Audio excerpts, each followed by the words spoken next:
का ध्यान दीजिएगा। और बोचहा की जंग जीतने के लिए सभी पार्टियां पसीना बहा रही हैं। बोचहा उपचुनाव में आरजेडी प्रत्याशी अमर पासवान किस्मत आजमा रहे हैं। शनिवार को जब तेजस्वी यादव चुनावी सभा को संबोधित करने आए थे तो आरजेडी प्रत्याशी अमर पासवान घोड़े पर सवार होकर सभा स्थल तक पहुंचे। आपको बता दें कि बोचहा में 12 अप्रैल को मतदान होना है।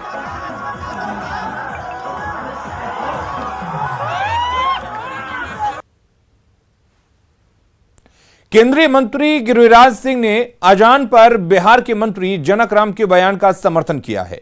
गिरिराज सिंह ने कहा कि सवाल तेज आवाज और ध्वनि प्रदूषण से जुड़ा है और कानून सबके लिए बराबर होना चाहिए। देखिए, कानून सबके लिए बराबर होनी चाहिए। जब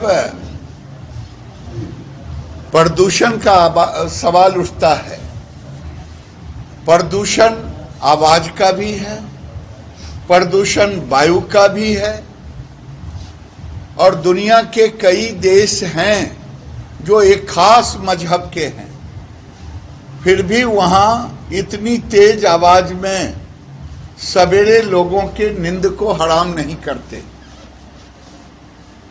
जनक राम जी ने जो कहा वो कानून सबके लिए बराबर है।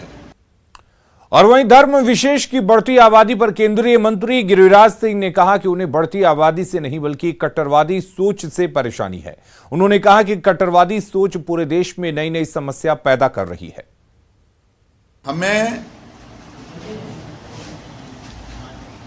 किसी से बढ़ती हुई आबादी से हमें कोई शंका, कोई डर नहीं।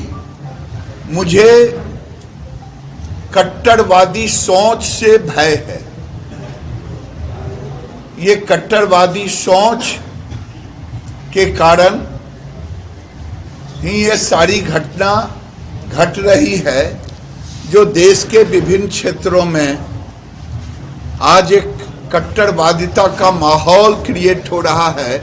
चाहे कर्नाटक की घटना हो, चाहे उत्तर प्रदेश के गोरखपुर की घटना हो, चाहे देश के राजस्थान की घटना हो, ये देश के अंदर एक चुनौती भी है, एक कट्टरवादिता का नया चेहरा है जो भारत के तमाम उन लोगों के लिए सोचने के लिए मजबूर होना पड़ रहा है जो सबका साथ सबका विकास के रास्ते पर चल रहे हैं।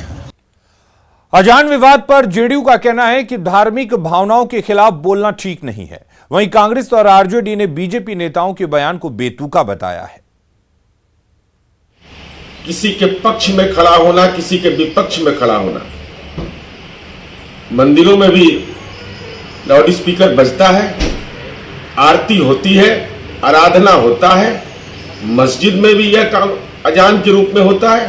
तो ऐसे सवाल जो लोगों की आस्था से जुड़ा हुआ हो, इसके साथ छेड़छाड़ नहीं किया जाना भारतीय संविधान की जो धार्मिक आस्था की स्वतंत्रता की जो परंपरा है उसके अनुकूल माना जाएगा।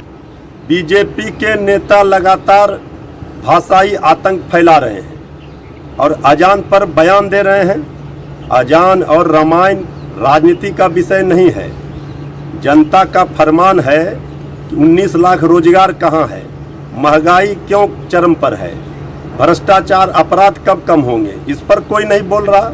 आदरणीय नीतीश कुमार जी चुप हैं। देश के कुल जीडीपी का 84% देश पर कर्ज हो गया है। कर्ज लेकर घी खाने पर रोक नहीं लगनी चाहिए। देश की सार्वजनिक संपत्तियां औने पौने दामों में बेच के देश को कंगाल किया जा रहा है, इस पर रोक नहीं लगनी चाहिए। बेरोजगारी से देश के युवा फांसी के फंदों पर लटक के खुदकुशी कर रहे हैं, उस पर रोक नहीं लगनी चाहिए। रोक किस पर लगनी चाहिए? अजान पर, मीट पर। इन सिरफिरों को कौन समझाए कि आप पूरे देश को कंगाल, तबाह, बर्बाद कर चुके हैं। युवकों को मौत के मुहाने पर धकेल दिया है आपने। सीएम नीतीश कुमार ने समस्तीपुर के मोरवा में बाबा केवल स्थान और राजकीय मेला और पर्यटन भवन का उद्घाटन किया। सीएम ने बाबा केवल की पूजा के बाद राजकीय मेला का उद्घाटन किया। इस मौके पर केंद्रीय गृह राज्य मंत्री नित्यानंद राय, विधानसभा उपाध्यक्ष महेश्वर हजारी, उप मुख्यमंत्री तारकिशोर प्रसाद और विजय कुमार चौधरी मौजूद रहे।